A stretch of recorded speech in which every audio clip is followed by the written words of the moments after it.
Great. Hello, everyone. Hey! Why do we have more energy than you guys? Like, come on. Like, we just started. It's day one. We're gonna Like, crack we got to the get it. code. Come Hello, on. everyone. All right, we'll work on it. We got an hour. Okay, so just quickly, some house cleaning things. Apparently, these headphones that are there are for you to put them on if you can't hear this conversation.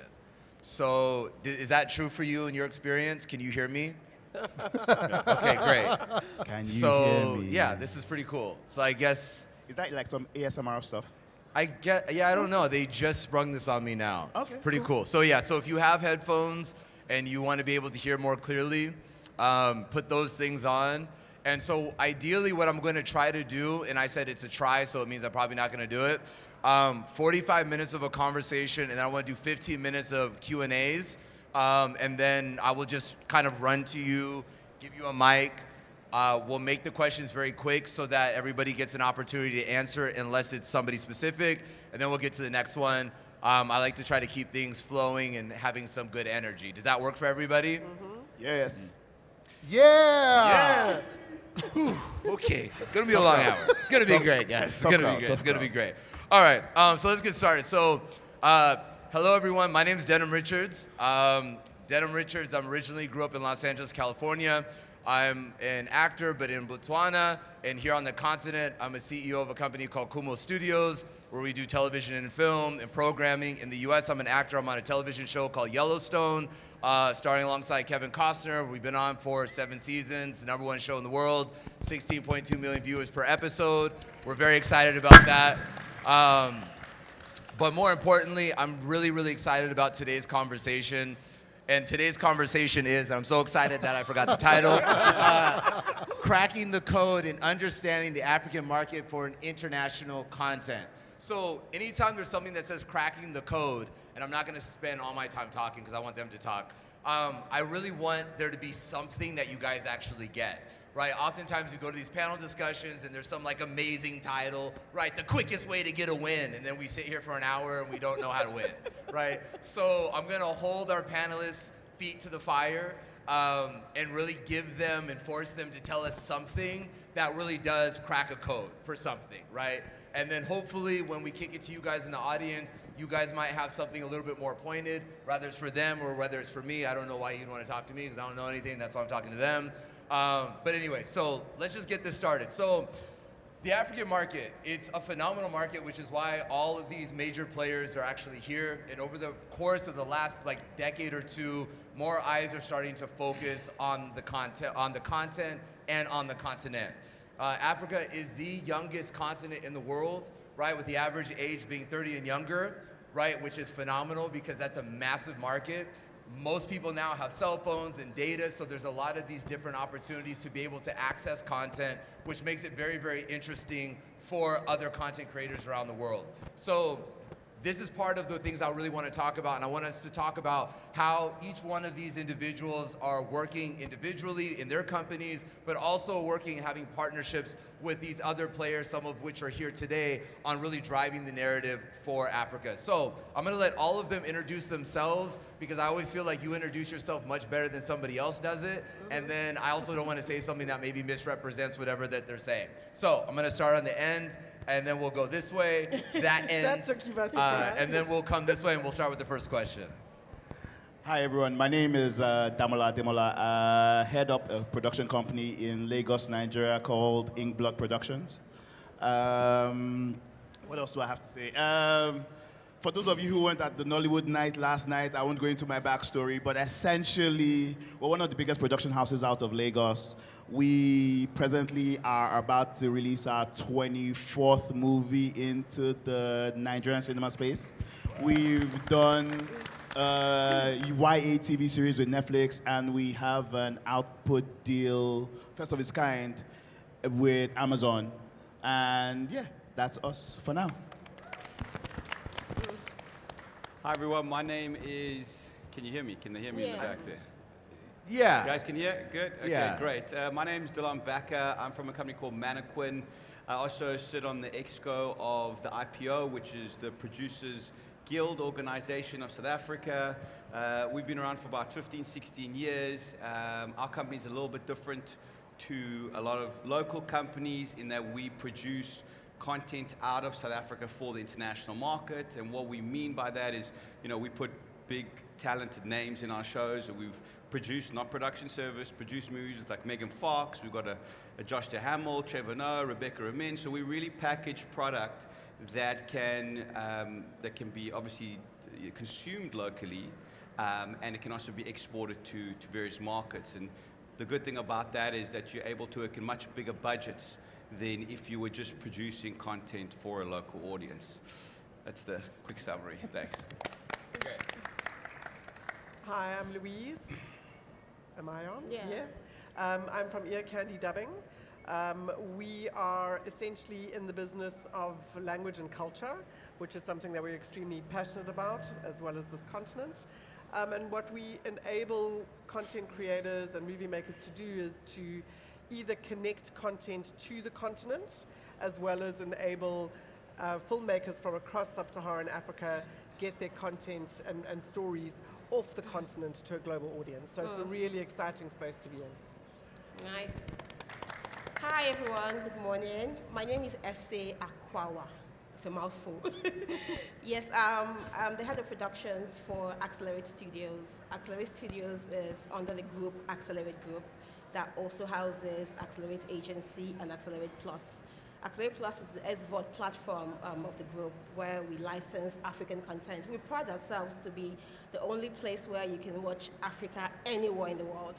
So we own African content, we're licensing them, and you can just go on there and watch from Kenya, Nigeria, Zimbabwe, Mozambique, everywhere. So that's the only platform in Nigeria where you can watch any African content.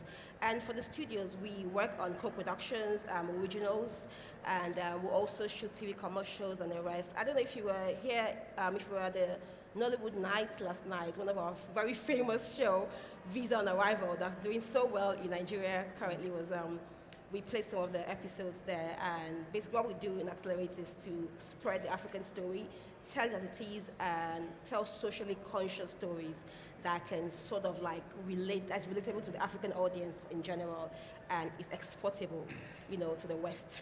Thank you.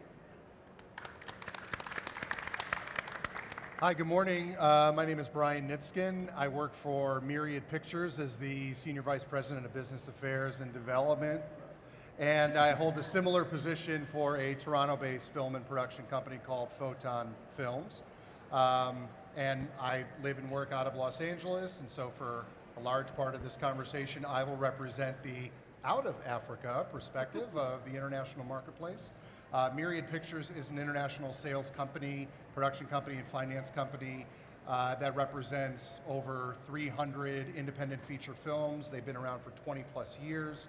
We attend all the major film markets and festivals, and we are concretely rooted in developing specific international co-productions. Even though we're LA based, we are always looking for international productions and co-productions to help develop, produce, finance, ultimately sell to the global marketplace.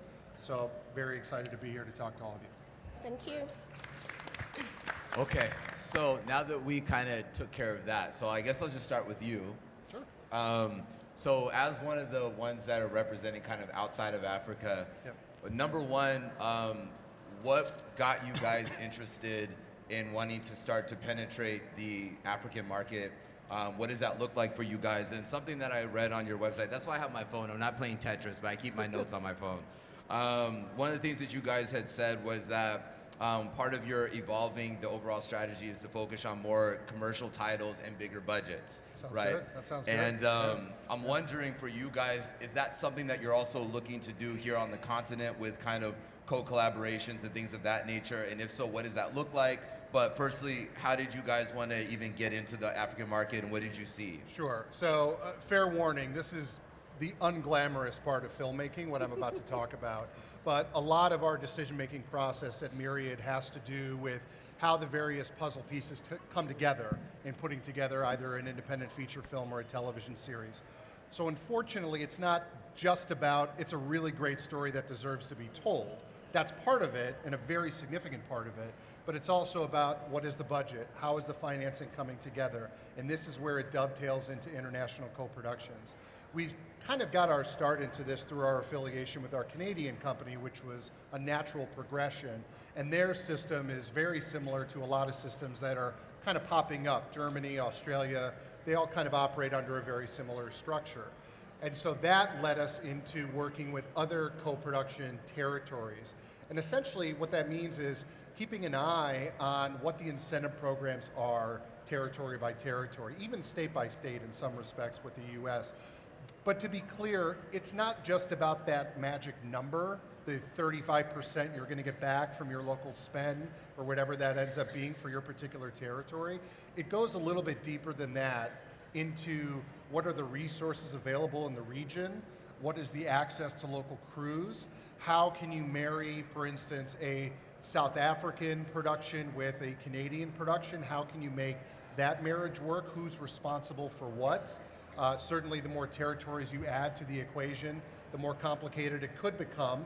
But our job in that process, Myriad's job really, is to be somewhat of a steward of all of those different pieces to make sure that our South African partners are communicating with our Irish partners, with our Australian partners, all in service to make a particular project. And obviously, it has to make sense. It's not just about, well, we can get some money back if we shoot here. It has to make sense to have some DNA in a particular project in order to shoot, or in order to have South Africa or Canada or Australia be a co-production partner. And so we found that not only does that obviously make it possible to make some of these things, because we're not living in an age anymore where you've got the rich uncle that can write the big check and go make your movie and hope it turns out okay, but it becomes a little bit more strategic, and more importantly, by opening up our avenues to South African partnerships, Irish partnerships, international partnerships, it's a bit of a Trojan horse in a way to get to those specific markets. So if we're working with a South African producer and a production, we've already got a little bit of a pipeline into that marketplace, understanding what's going to work for that market, which is important as we're developing projects. I'm going to stop talking for a minute. Okay. No, that's great. I can go Actually, on a long time. you led me perfectly to a segue. So Delon, I want to talk to you because part of the things that you guys really do is a lot of the stuff that he's talking about, right?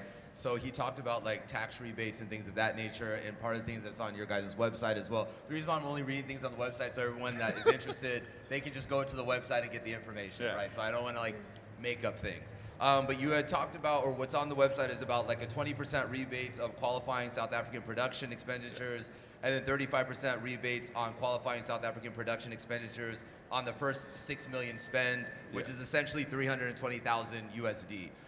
So I think for a lot of people on the continent, something that's really important as we're starting to become much more globally interested is about when these kind of international productions, international being people from overseas, are coming in, how are we making sure that the locals, right, are also benefiting from these companies that are also coming in? Because it's great to have companies from Los Angeles, Canada, Ireland, Europe to come in to be able to kind of put a lot of money into the country, but we also want to make sure that when they leave, that actually also benefits the people that were working and the locals.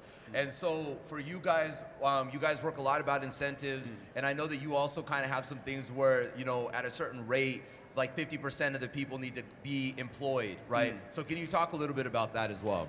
Yeah, I think that, you know, I mean, South Africa's got a lot of great co-productions. We've done the Canadian co-pro before, which is, you know, the Canadian system and the French system are amongst the best in the world. And really, the great thing about doing official co-pros is the way that both parties have to share in the IP. You know, that's how you get it going. It's different to when a studio comes to Africa and wants to make a studio film. They don't have to relinquish any of the IP, which is super important, because if the project's successful, then that means that both parties can obviously, you know, enjoy and reap the benefits. It's also a way of transferring a lot of When it comes to developing projects, one of the areas that I feel Africa really struggles with, there's two areas, but one is around development. The resource being be able to put into development. When you're catering for a South African market, those markets are in a lot of respects undeveloped. They're not your traditional, don't have a traditional mechanisms. People are watching it on their phones and stuff. So it's very risky to the outside investor putting money into that. So you usually find that the development side of things is neglected, and that's where co-pros come in well, because you've got people coming from established markets coming in, usually shooting here. I think majority of the co-pros is where they shoot in South Africa, because South Africa's got great crews, great incentives, and then there's a transfer of IP, so that works really well. I know with our company, we've really been focused on trying to bring South African content and Hollywood content together, and making sure that there's the ensemble cast. A lot of the cast is South African. That your international cast is really what's getting you your international paychecks and making sure you can distribute it. So I think that's how the incentives work really, really well. In South Africa, I think a lot of people have been able to benefit from that. But in terms of, cracking the code, which is an interesting... Nice. See what he did? Still trying to figure out what they mean by that. We're going to crack it. But I think we'll have an official position after this. Yeah. No, this is great. So I think with that is something that's really, really challenging is about the infrastructural aspect, right? But I also sometimes feel like for us on the continent, it's important to be able to have that kind of knowledge transfer, right? So when people come over, that they're building infrastructure, but there's also that knowledge exchange, right? So the goal then should obviously be when somebody comes over, whether it's your DOP or whatever, producers, X, Y, and Z, that we have other people that are here that are training and learning under them, right? So that when they leave, we don't always become very, very dependent on the only way we are ever going to be able to be successful is if we're always having international, and there's nothing wrong with the international aspect of it, but I think, we have like 1.3 billion people on the continent. It's going to double by 2050. We, at a certain point, I think we're going to be strong enough to be able to do some things, right? Yes. And so I think that becomes a major thing. So I want to throw it to my brother over at Inkblot. So you're great at marketing. I looked at everything from your bio and this out there, like a master marketer. You guys have two of the biggest films that at the box office in Nigeria, but you guys really covered the waterfront. So when it comes to that international market and really getting the Nigerian films and things like that out there, Nigeria universally always sometimes gets this weird rap, right? Which I think is very strange and interesting because every country has its own issues and its own problems, but this conversation for another day. What have you done uniquely in your company and that you have found success on doing in the marketing aspect to be able to bring more parties to Nigeria and to make them feel more comfortable about what it is, and then what downfalls have you kind of found that you've been able to kind of overcome? So compared to South Africa, I would say that we are slightly behind in the sense that you guys have like your tax rebate treaties. We don't have anything like that. So which makes it a little difficult for international productions to come to Nigeria. But one of the things that you have about Nigerians is like we're go-getters. We're very Darwinist in the sense that, look, survival of the fittest will make it happen no matter what. So because of that, we've tried to build a very homegrown audience. And that homegrown audience now translates into, like they say, every 1 in 4 African is Nigeria. So we're everywhere. So once you build that homegrown audience, then that homegrown audience is in the diaspora, and then they become your brand ambassadors everywhere you go. So which is why Afrobeat is kind of huge across the world right now. And that's also translating into Nollywood. It's kind of weird where I came to South Africa for the very first time, and I know 2 Nigerian actors. I know them by their names on screen. So his name is Osofia, this is Mr. Ibu. And South Africans were coming up to me, calling them by their real names. So imagine if I were to walk up to you and say, I know Ethan Hawke, which is Tom Cruise, right? But then you come to South Africa and they're like, you know Tom Cruise? And they start to talk about his different movies and stuff. And I was like, I had no clue Nigerian movies were traveling that wide. And this was in 2005. Wow. I had no clue.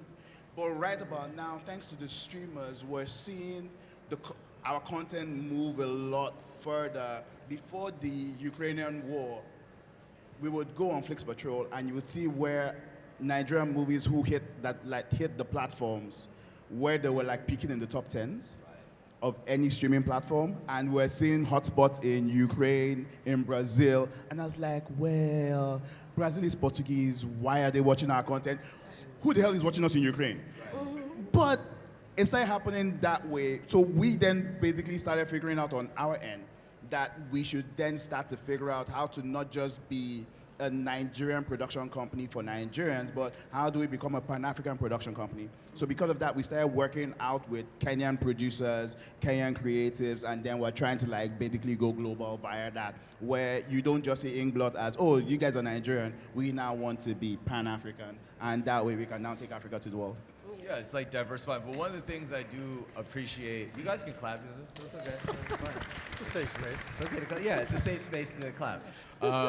So one of the things I do love about Nigeria is that you guys have leaned fully into the culture, the vibe, right? And I think sometimes with certain countries and companies in general, they're always trying to be something that they don't know how to be, right? And so it's like you can never, you know, one of the traps that often happens with a lot of productions here on the continent is they're trying to make content, but so that it's acceptable in the US, right? So you're trying to create these kind of US stories, but you've never been to the US, you don't know anybody in the US, and so then you're wondering, why isn't this story getting the love and the attention that I wanted? But it's like, because you can't create something that you don't know, right? And so instead of doing that, it's better for you to lean into the things that you already do know and make sure that you have a proper structure behind it. And I think that's one of the things that we kind of talk about, is making sure that we have the proper structure and you have the understanding of the entire value chain.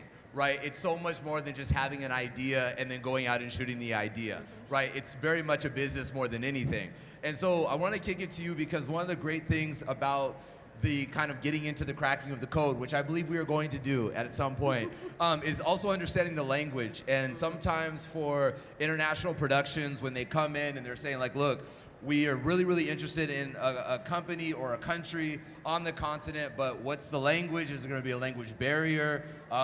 We've done a movie or a TV series, a telenovela or a soapy, but now we're concerned about how far it can reach. Your company comes in and kind of helps mitigate all of those problems, right? So that you can essentially take something from being very localized and make it very international based off of your company. Can you talk a little bit about that?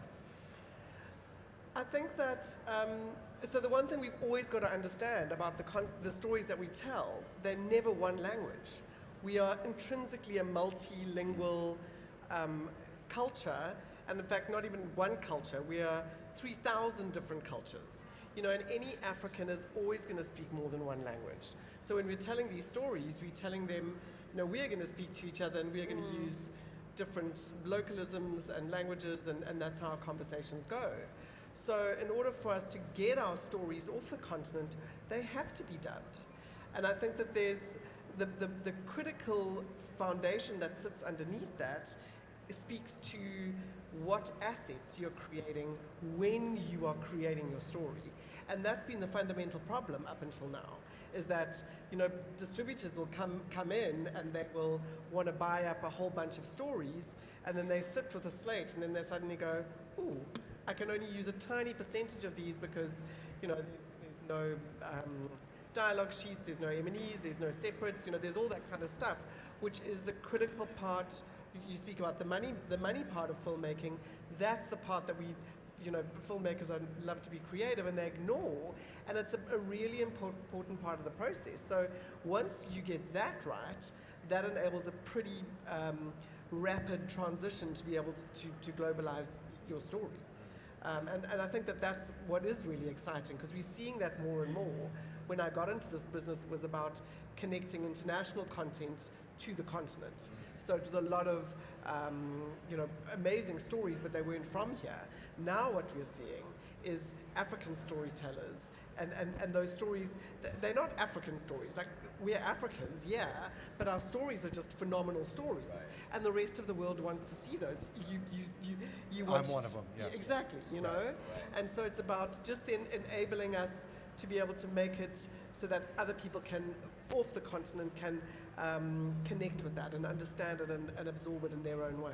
And I think this is great because this kind of goes further into the leaning into just what you do great, and you're not having to be concerned with how will I be received overseas? Will anybody be able to listen or watch these things from overseas? So I think for any filmmakers that are in the audience, I think this is also something that's a great opportunity where now it's like, don't worry about the language aspect of it. Just lean into the things that you already do well.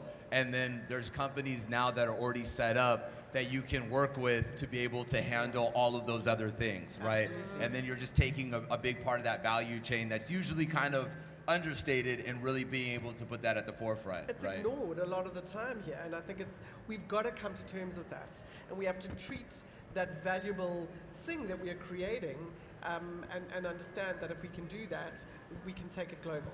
So, and that's great. So let me come to you, right? Being in Nigeria as well, and you guys have you've directed things, you produced things. You guys have a show, season 2 of The Olive, right? Yes. That came out that's doing very, very well as well. What are some of the things that you've seen over the past couple of years that is getting you excited about kind of the future in entertainment, as well as now seeing Nigeria becoming so much more global, right? It's like, right now it's like when Nigerians shoot, they're not missing. And this is a great thing. So what is it that you've seen? And what are you most excited about from the things that you have done? But also, like brother was saying, the great thing about Nigeria is a lot of it was very localized. So you have a built-in fan base that's gonna follow you forever. So there's like 2 parts of that, which is one, never neglect your fan base, right? So never try to become so big that you're like, great, you guys will always be there, right? Number 1. But also number 2, what are you most excited about as far as taking Nigeria to the world and kind of doing this kind of Pan-Africanism that you guys are also doing? The first thing I would say is we were so excited. I'm so excited now because the world is listening to Africa. I mean, Africa is my heart. So the fact that sorry, Damola. the fact that the world is listening to Africa is so exciting. I can't even express it. And because for me as an individual, I've always wanted to tell African stories. I wanted stories that could resonate with my culture, my beliefs. We are diverse in nature, like so diverse. If we keep telling African stories from today, trust me, we won't even get to the middle. Yeah. There's so much to tell. And for Nigeria, we are over 222 million people in Nigeria alone. That's a huge market. So I'm always wondering why producers, directors are looking outside. Look inwards, like our market is here, and from here we can export our content. And so what gets me excited every day and make me wake up, go on set to film, to produce or to direct, is the fact that I know that the world is listening, the world is watching, and they're just watching and waiting for us to tell our own indigenous stories. And that's why shows like The Olive, Visa on Arrival, that's on our platform, is doing so well. Why? They're not big budget projects, to be fair. They're like maybe mini budget, but they're doing so well across globally because it's a Nigerian. There is no Nigerian that's never had to go ask for a visa before and gotten denied or gotten different. I mean, so it's relatable. So when you tell relatable stories, people naturally resonate with those stories. And for me, that's key. Tell your stories that are relatable to you and your audience. The world will catch up. No, I agree. And one of the things that I'm most excited about for the content in Africa going to the international market is about it's less about it being like an African story, right? Because it being an African story is by default, right? Like it already is that, right? Yeah. So we don't need to say, it's like saying I'm black. We don't need to Exactly. say that, right? Yeah. We know what it is. So it's a human story. And I think that that's something that's really interesting because the world wants to see more human stories. Obviously, like in Los Angeles, there's one of the biggest things in Hollywood is oftentimes this kind of recycling of stories, right? And it's very, very hard because it's like now we're not even like pulling out stories from like the 70s or 80s. We're like, hey, this was done in 2015. Let's do it again. It'll be great. Like, so it's about now we're watching the world say, you know what? People have more access. They've become more intelligent when it comes to what they want to pick. they have more access to more places and more areas, and they actually now, like even in the US, right, African Americans are trillion-dollar consumers, right? And they've never had the opportunity to have access to an African market. And so when you start to now have content, right, that is easily accessible on the content, you immediately have an international market, right? That also becomes a larger type of Nigeria where they're always going to be rooting for African stories. So I just want to kind of go from this way over. What would you say in the value chain, right, for your company specifically when you're looking at content for the international market here on the continent specifically, what is it that you're looking for? It's a great question. I mean, not to sort of reduce it to this in a simplistic way, but good stories are good stories, regardless of where they come from, their language of origin, their country of origin. Good stories will always carry the day. And while I talked a minute ago about that, unfortunately, not being enough to kind of get you over that transom of making something, it is 80% of everything. If the story's not good, if it's not compelling, if it doesn't grab you as an audience member, then what are we doing? And a lot of these stories that we see, and again, I don't want to categorize anything as being African content. I don't even know what that means. But there are really great stories populated with African voices and African talent that I could just as easily see being done in Ireland, in Norway, in Russia, in Australia. And so the question then turns to how much control do you have over that idea and your IP and your copyright and all that good stuff, which is a different discussion anyway. But for us, when we're looking for projects, when we're looking for stories, first of all, we have a luxury of being a company that's been around for decades. So we're, and I hate this expression, but we're genre agnostic, all right? Because we've developed and financed, produced, and sold all different kinds of movies. Some we do more than others, but there is nothing that we would get submitted that we'd be like, no, we don't do animation, we don't do documentary, we don't do foreign language. That's not our situation, which is a good situation to have.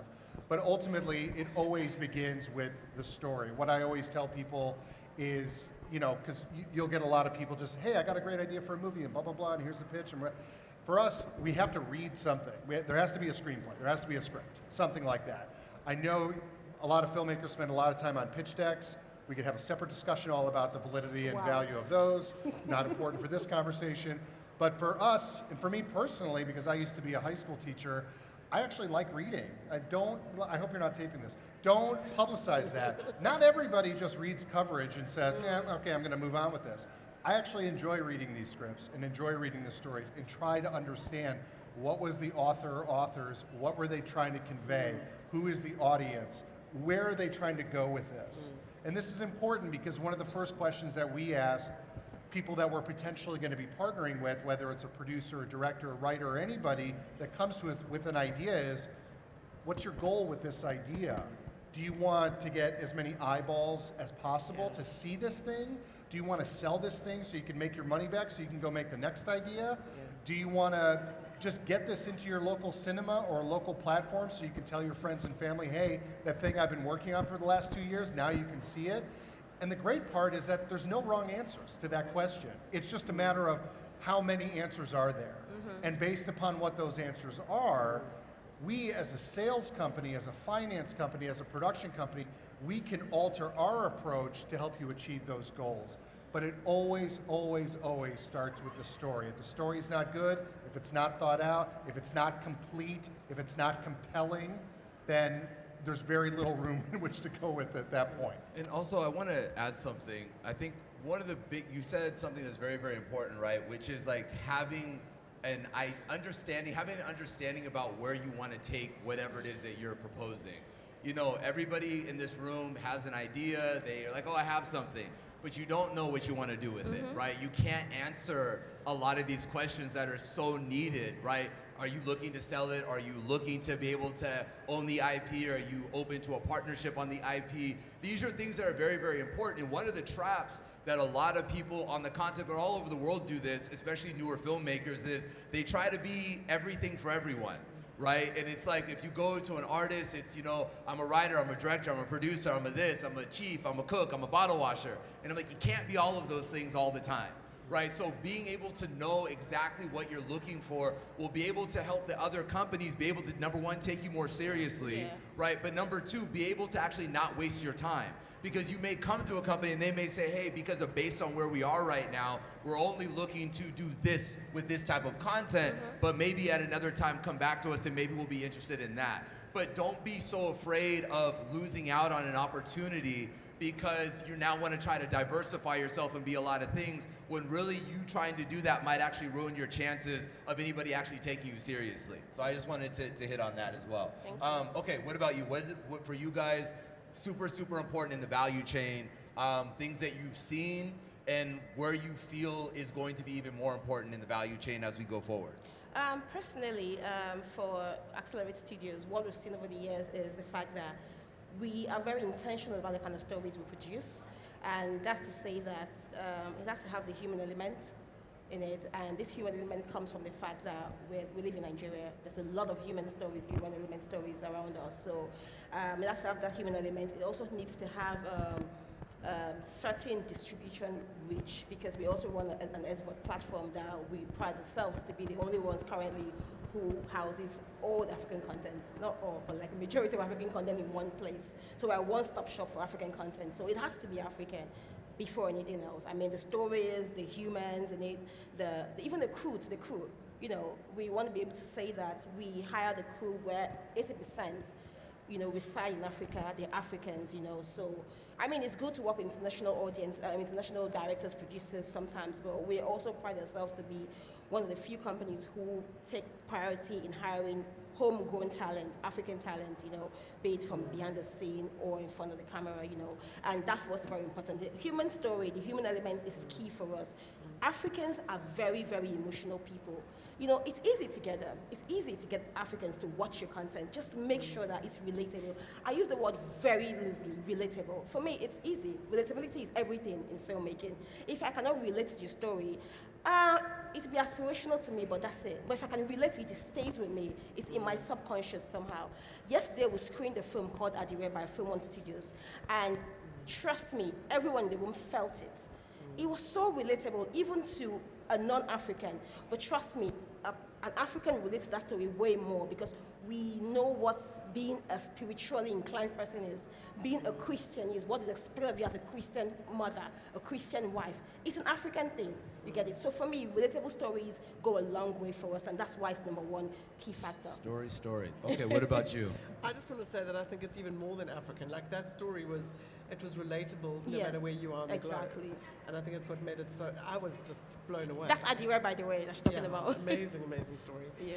I think for me, you and I, we definitely are aligned. I think like, Africa is just such an amazing place to be right now. And Africa, yes, I sit on the bottom of the continent as a business, but I get to speak to people in like probably 50 different countries across the continent on an ongoing basis. That's my business. And you speak to everybody, and I think it's so easy to take a negative view of the continent, of what's going on the continent, of what's holding us back, you know, the problems. But the more people I speak to, the more people we're excited.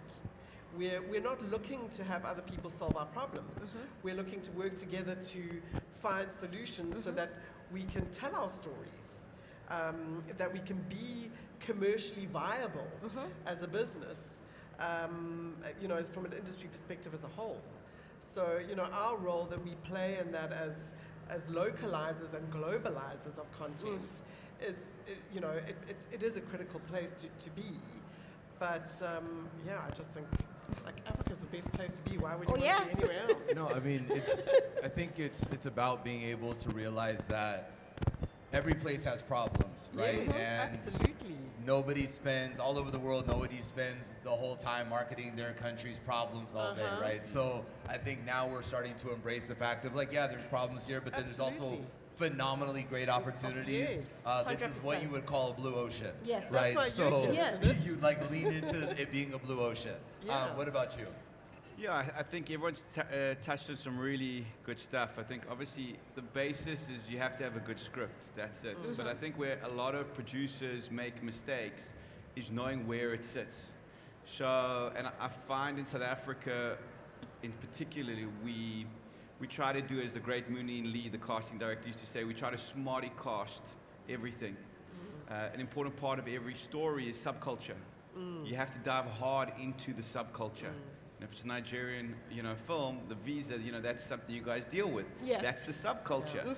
Americans would have no idea about that. They have no to deal idea, with it. trust me. So it's the subculture. In South Africa, I feel like we want to make sure that it's diverse. And I feel that pulls a lot of our stories back. But, in terms of what we look for as a company, if I'm doing something internationally, it should be genre. A good script across the board, it should be genre.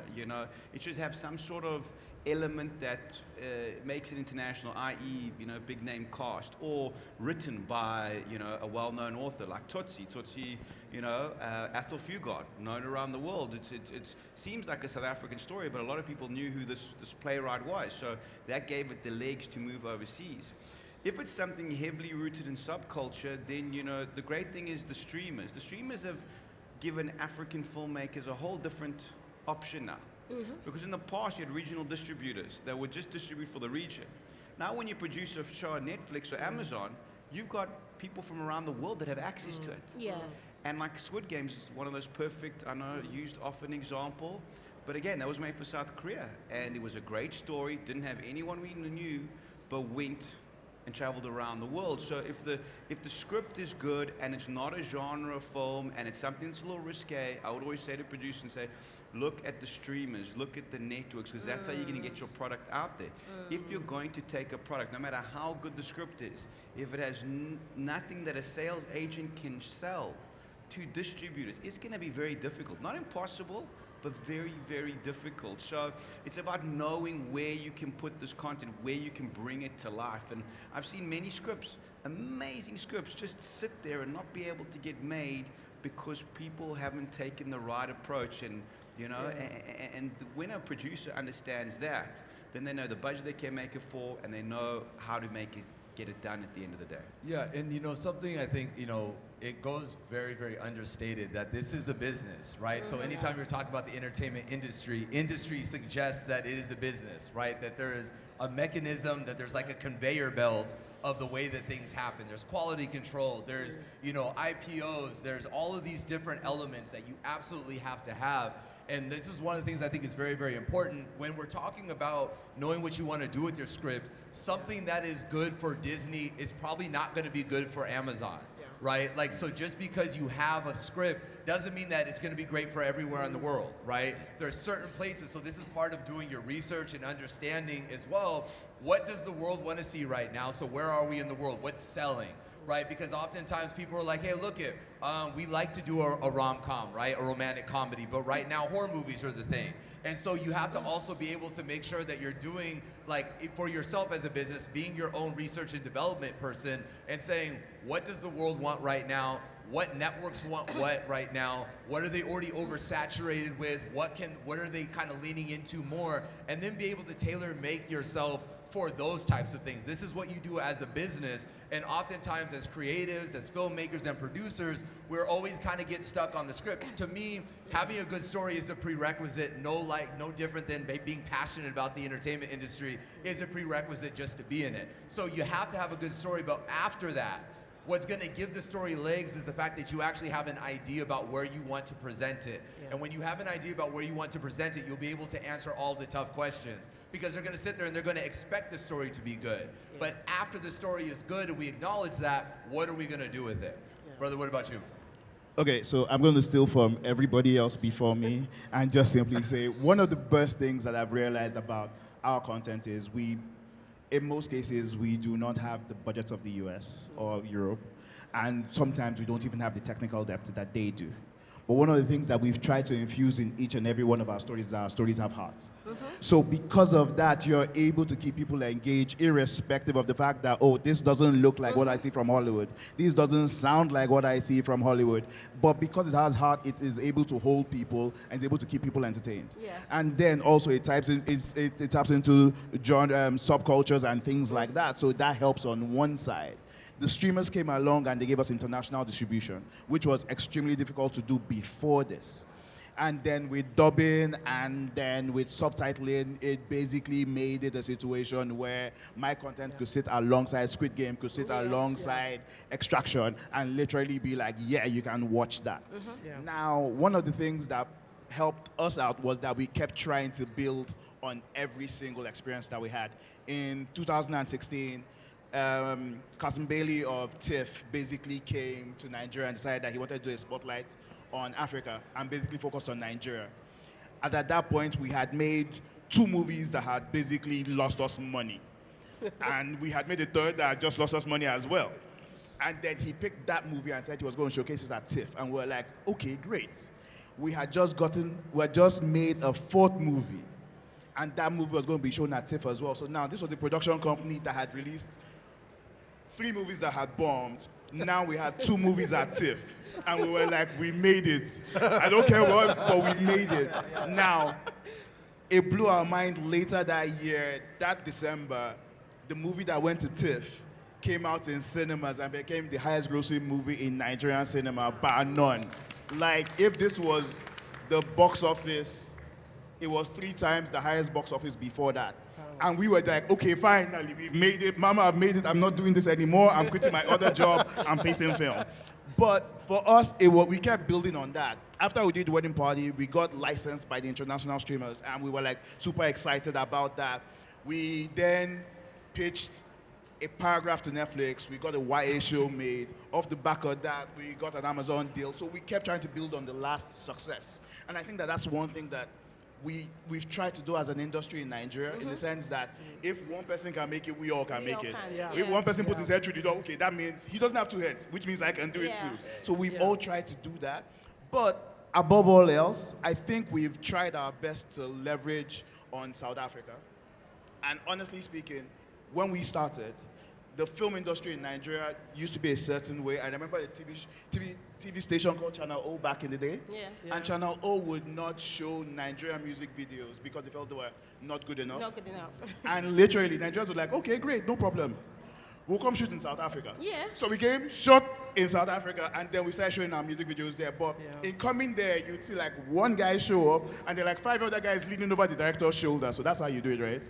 Oh, so that's how you edit it, right? Oh, that's the sound guy, right? All right, cool. And then we went back home and just basically replicated that. And then we went up 1 level. Then the streamers came in, and on Far From Home, we brought in like a bunch of HODs from South Africa. So the DOP was South African, PD was South African, and all of that. And then behind them were like 5 other Nigerians, like, oh, so that's how you do it, right? Okay, so that's how you do it, right? Okay, great. So we've always tried to do that. We haven't, I wish we had like the backing of the government like you guys do. I know. And I wish we had like a tax rebate so that we can bring in guys like you guys. But irrespective of that, I think it's a good thing and a bad thing. but irrespective of that, we're just like, if they can do it, he's got 1 head, right? I've got 1 head, I can do it, and we've basically tried to follow suit. It's the can-do spirit for Nigeria. Okay, how am I on time? What is that? Is that 5 minutes or 5 it's a high 5? Okay, that's it. Okay, let me. How? We barely spoke. I didn't feel like 55 minutes. It didn't. But all right, let me do 3 questions. Let me do 3 questions. So if you have any questions, I'm gonna run out to you, and then I'll do a thing, and then you'll ask your question quickly. Somebody will answer, and then I'll go. So give me 3 hands, brother. Okay, great. Here we go. Hello, everybody. My name is Brashad Mayweather. I'm a film producer, and my question for you all, I have a film that I independently produced that's doing good in America, Summer with the Guys, and I'm interested in bringing this film to the continent of Africa. You've all spoke about African content going out, but what about independent content that's doing good in America coming here? Great question. Okay. Somebody, come on. Okay, man, so for example, if you've got content coming in, you've got platforms like Accelerate TV Plus, that's like an SVOD platform, and because they license content, so basically they license content across Africa to go out, but it will be interesting to see them license content from outside for the African continent, which would then be interesting, right? So then there's that. Yeah, so basically, if you're an African producer director who lives abroad, outside of Africa and you create the content, yes, we can definitely license this content on our platform. However, we do not license international content outside of Africa. We're known for being the home of African content. You have the likes of Netflix and Amazon and other platforms that have other genres from different countries and all, but we want to stick to the African stories and stick to African content. Because if you, for instance, if you go to Nigeria, you have Netflix Nigeria. So there's some things you can watch on Netflix Nigeria in Nigeria, but you can't watch it in Kenya because you have Netflix Kenya is where you have Netflix Esse, right? But on Accelerate Plus, we're saying that you can watch Kenyan content, South African content, Nigerian content, Angola, Zimbabwe, just name it, all in one place. So it's a home for African content, and yes, we can definitely license African producers' work. Also, hold on me after. You. Thank you. My name is Dimitri Martinez, MCM Digital. We've spoken a lot about long form, and traditionally when we spoke about competition, it was competition between broadcasters and between studios, etc. We now have TikTok. We now have Reels. We now have. Where does that fit into the ecosystem, or do we look down our nose at content? Because that's what we're competing for attention. People who are watching content on those micro video platforms. I don't think it's a competition, though. I don't think it's a competition. You want to? Yeah. You go. So, for example, I absolutely love short-form platforms like TikTok and the likes of them because we use them as a jump-off point to our content. Yeah. So I would give you one case in point. That movie that went to TIFF, it was called The Arbitration, the one that bombed in cinemas but went to TIFF, right? It was called The Arbitration. Every year, there's a clip from the movie that basically ends up going viral in Nigeria every year. Yeah. Somebody will post it that it goes viral every single time. A few months ago, randomly woke up one morning, I'm on Tyrese's page. That's Tyrese from Fast and Furious, by the way. And he basically posted that clip. Tyrese has never seen The Arbitration, I can bet you. But because of that short form content, he put it up there, and I'm like, oh my God. We basically linked back to the movie, told everybody about it, where they could find it on a streaming platform, just in case if you want to watch the full video, yeah. So I don't look down at those kind of platforms. I use them as a great marketing point for us, because I don't have the marketing budget of Hollywood. Yeah. But those platforms are amazing because they give us a huge amount of reach. They're a great equalizer, right? Yes. So I think social media, TikTok, Instagram, whatever grams, I think they're great equalizers, and they are. They're free marketing tools and they're free commercials. Exactly. Right? Yeah. So I think any company or industry that looks down upon them is missing out on a giant piece of the market. I agree. Right? So Agreed. just like brother said, it's like it becomes a thing where you never know what's gonna hit. You may wake up one day and it's completely gone viral, and you don't know 5% of all of your sales then could have come from a couple of clicks on TikTok. Yeah. Okay, so this one is the last one. Yeah, great. Okay, thank you so much. Thank you for an amazing panel. My name is Mam Kosi. I think my question is on how can we, as particularly South African film industry, really explore more of the intra-Africa opportunities. I see the international, and maybe we're doing that, in my view, more from the big broadcasters are the ones that are taking the content more into the rest of the continent than maybe as an independent producer. Because you said earlier, being in Nigeria in the absence of government support forces you to look inward, and I think that is a huge advantage that the Nigerian film industry has had, which I think the South African film industry has perhaps not exploited as much, particularly into the rest of the continent. So any ideas and thoughts around that? Thanks. Yeah, let me also so somebody wants to, if anybody wants to answer that. But I would also say that's one of the things that you said is when it's a government, when a lot of government support happens, oftentimes everything becomes very reliant on government, right? Where it's like they become the procurers, they become the producers, and then they also become the reason why we're not successful, right? So it's like, oh, well, the reason why this didn't work is government. And so like in the US, you would never create an idea for a show or anything and be like, how can we get in contact with the government to see how they're gonna put this on, right?